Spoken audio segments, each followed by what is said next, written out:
Minister Cortes, congratulations on being returned to Thank you. government. A lot of your portfolio is similar to what you had before, but there are some new aspects. The first thing I want to ask you about is the absence of culture. Now, how have you taken that? Well, it's broken my heart, but everybody would expect me to say that because it's something that I loved, I continue to love. I think I made a significant contribution to what I've called the cultural renaissance in Gibraltar, and particularly with our progress on Gibraltarian literature and the Llanito language. I'm very pleased that it's been taken by Christian, who will do an excellent job. I'm still going to be working with him on the National Theatre project, which I led, and I'm part of the foundation, and therefore I'm looking forward to that. But clearly I'm going to miss it. I'm going to miss the interaction with all the players in the cultural world, which is my world. But there are other ways in which I can contribute. But of course I'm going to miss it. It's something that I really, really love. Well, one of the portfolios you do maintain is environment and climate change. That's also very much your baby.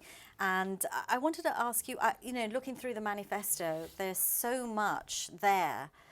Decarbonisation, reaching those climate change targets, etc., etc. Where do you start? I mean, I know you're not starting, you're picking up from where you left off, but where will you pick up? Yeah, it isn't starting, but in a way, after an election, you do have time to reboot and to readjust. And I've taken a little bit of time without meetings just for the last 2 days, trying to rejig what I'm going to do and how I can perhaps take off where I left off, but also introduce new things, because the last year of a term is a difficult one because you can't really plan that much ahead. Now I'm very excited with 4 years ahead. We've got to build on what we've done, but I think that we have to continue to work hard with the private sector. They have to lead in decarbonisation. We can give example, we can produce strategies, but they really have to contribute. And I'm glad to say the private sector is moving greatly, as we saw recently in the Aspire Sustainable Building Conference. So that's one area. I think the public sector also has to really stand up and be counted in day-to-day decisions, how we decarbonise, how we're more environmentally friendly. And I've already sent a briefing to all my new cabinet colleagues with copies of the climate change strategy and the heritage vision and that sort of thing. And I'm very confident that my colleagues really will take this seriously. And then there are little things, or not so little, like continuing to increase the number of green areas, making sure that our biodiversity is maintained and enhanced by rewilding projects and so on. And also to encourage walking. We have in our manifesto a couple of coastal walks, for example, which we want to do. And it ties very well in with my new responsibilities, traffic and transport. See how I can build that into the same sort of aim and objective. You've raced ahead there Sorry, to transport, but that's fine because I'll pick up on that in a second. I just wanted to ask you, your portfolio environment is probably one of the most significant in that it touches every single ministry, and every ministry has to implement policies that include your green initiatives. Yeah. How are you going to make sure that they all do that? Well, I will be very pesado. I will keep at it. As I said, I've already today, which is day 3, circulated to all my colleagues an annotated list and links to all the documents, because we've got a climate change strategy, we've got a climate change risk assessment, a heritage vision. We have our latest greenhouse gas inventory and air quality report, and we are committed, and so I've shared a near final draft of our 25-year environment plan. So we've done all our reviews and audits. It was right, we were right when we said that. So they will all have that information, and I've asked them to have that at the back of their minds whenever they deal with any new policies and so on. And also I'm aiming to give a presentation with the Department of Environment to new colleagues. But I am convinced, knowing them as I do, and I've got to know them better, obviously, during the campaign, that they're up for it and that they are going to be very supportive of the environmental agenda, which is everyone's agenda, because remember, it's also quality of life, and they're all very linked up. And that affects all of us, so we're all going to want to improve on that. So I'm confident that my colleagues will be, and it's important also that heads of department and civil servants and government contractors also are on message. So a new responsibility for you, transport, which actually does link up nicely with environment, but how do you feel about it? Well, it's something I worked very closely with Paul Balvan, and I'm going to be talking to him over a coffee, an extended coffee over the next day or two. It's something that I can get myself excited about. I've never given it much thought. It's something that I've got to really come to terms with.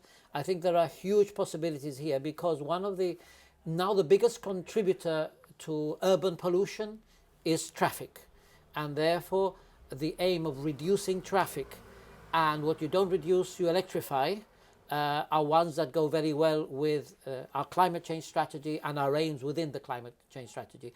I am now in a position to carry that forward. I also want to green our streets and make it better for pedestrians and cyclists. So it all ties in very well together. There has been a huge focus under Paul Balban. Cycling in Gibraltar has seen a huge surge forward, more users, cycle lanes, etc., etc. Is it time to sort of just hold off on that and look at other modes of transport and start giving them, such as buses, for example, more focus? Paul Balban, no doubt, was ahead of his time and is up to the level of some European cities that have done so much on cycling. I'm a believer that cycling is a better alternative than the car. So I intend to continue with encouraging cycling. I think that public transport as another alternative, particularly for those who can't cycle or choose not to, and there are difficulties sometimes. So I think public transport is a big one. I'm getting feedback about buses. I need to get to grips with it. Yeah, I mean, it's logical, isn't there, that if there is more public transport, people are more likely to leave their cars at home. But if you're having to stand at a bus stop waiting 20 minutes, half an hour for a bus, you're not likely to leave your car it's at all home, about mobility and getting people moving. The proverbial 15-minute city. I think it's achievable. So I think we have to provide acceptable options that are going to work for the individuals who would otherwise have gone in a car. That has to be my aim and my focus. It's early days yet. I need to get to grips with it, talk to the different stakeholders. But clearly we will develop a strategy that will, I think, improve the bus service, reduce pollution from vehicles that perhaps should not be on our roads yet, still. And I think we need to make progress, and I have every intention, as I've done in all my other portfolios, of making progress. Let's turn to education. One of the election highlights for your party was the fact that 10 schools had been completed by the GSLP Liberals. Where do you go from there? I mean, I know that St Martin's is still looking at an extension, and I know that you are looking at refurbishing some of the older schools. But where do you go from here? Well, in the same way that I was saddened at leaving culture, I am delighted I've kept education. I'm really grateful to the Chief Minister for having kept me there. I love that role. I love the staff, the teachers, the head teachers, and the challengers, and the children, and it's all about them. Every decision I take in education, I always think, what's it going to do to the children and how is it going to improve for them? So there's still a lot of work to be done in education. We have a commitment to build 2 new and a third one, which is almost new. So Hebrew Primary and the college are projects that I have to finish during this term of office. St. Joseph's lower and upper primary and St. Paul's have to be completely redone so that they feel like new schools. So those are the on-the-ground projects, as well as the extension to St. Martin's. So those are the practical capital projects. But there's a lot of other things we need to do. We have to improve provision for mental health. So we have to do something about boosting the special needs coordinators, the SENCOs. We have to increase, and we're committed to increase the number of school counsellors and educational psychologists. I think we need to structure the SNLSAs, the learning support assistants. We have a lot of them, and I think they need also some additional support. So on special needs, we've got to develop that further. Also, learning support facilities in those few schools that still don't have them, because special needs are growing. We also have this study into the causes of the increase in special needs, which even though I no longer do public health, but that ties in with education, so we'll do it together with Gemma, who's now responsible for public health. So those are some of the aspects, but also I'm all for education revolutions. Everybody knows I use that word a lot.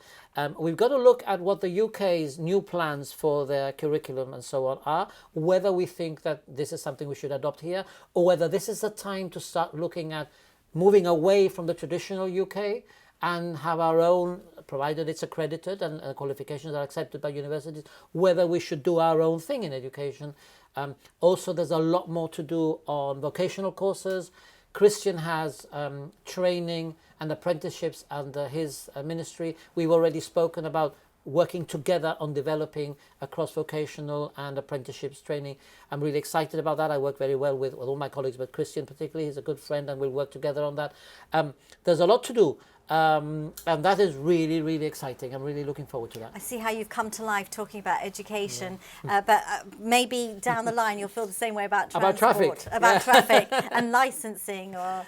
Yeah, well, I need to learn. I mean, I'm very new on that aspect. I've got my ideas, but one thing I do is work closely with my teams of civil servants, and you can ask them that. And therefore, I need to talk to them. I need to listen to them. I need to see what their expectations are, what improvements they think I can make. And then I'm sure they will get me excited. And I will listen to them and work very closely. I am nothing without my teams. I must ask you about another new aspect to your ministry, and that is developing relations with Morocco. What ideas do you have? What does that actually mean? What sort of relations? I love that. I'm, again, really grateful to Fabian for having entrusted me with that. I've done a lot of work with Morocco in my previous role in the Botanic Gardens and Gons. I see various things here. One is looking after the interests of our residents of Moroccan origin, facilitating their links with their home back in Morocco. I would like to look at sea and possibly air links. I really think we need to do that. Will you work closely with Christian Santos yes, on course. that? Yeah, absolutely. But other things that I want to do, I think there are great educational and commercial opportunities. I want to link up universities in Morocco with the University of Gibraltar. Again, Pat is now the university minister, but I work very closely with her on that. And I've already got lots of contacts in universities in Morocco, so I want to develop that. I want to develop student exchanges. We already have a Moroccan student at our university, so educational links, commercial links. I think we need to look south, particularly depending on how the treaty goes. But regardless of how the treaty goes, I think we have great affinity with Morocco. I'm looking forward to that. I think we need to know more about each other's cultures. So, I'm sneaking into culture in that way. But last year we had a cultural exchange, a couple of cultural exchanges with Morocco. I want to encourage that. I want us to learn more about them and them to learn more about us. Our communities are very closely linked. I will never forget. I can remember when the Moroccans came over to help us after the border closure. Another thing in the manifesto from the heritage angle, which is something we haven't mentioned, is a museum in the Moorish Castle Gatehouse to celebrate the centuries of contact between Morocco and Gibraltar from 711 to the present. So these are all really exciting things. It sounds like a huge amount to do just in that area. I'm a hard worker. Are you planning on setting up some sort of committee or team to help deliver on those? I'm considering how we want to do that, because at the moment there is no Morocco office in the government. I'm going to start on my own, but I've got ideas on bringing people in. There is a Moroccan Business Association with an office in Tangier, which I opened earlier this year, and I'm already working closely with them. I want to visit Morocco quite soon with a team to go over and look at possibilities, cross-government team. I'll be talking to my colleagues about that and take it from there. But I think that is something that could bring huge social, cultural and economic benefits to Gibraltar, and I'm really looking forward to engaging on that.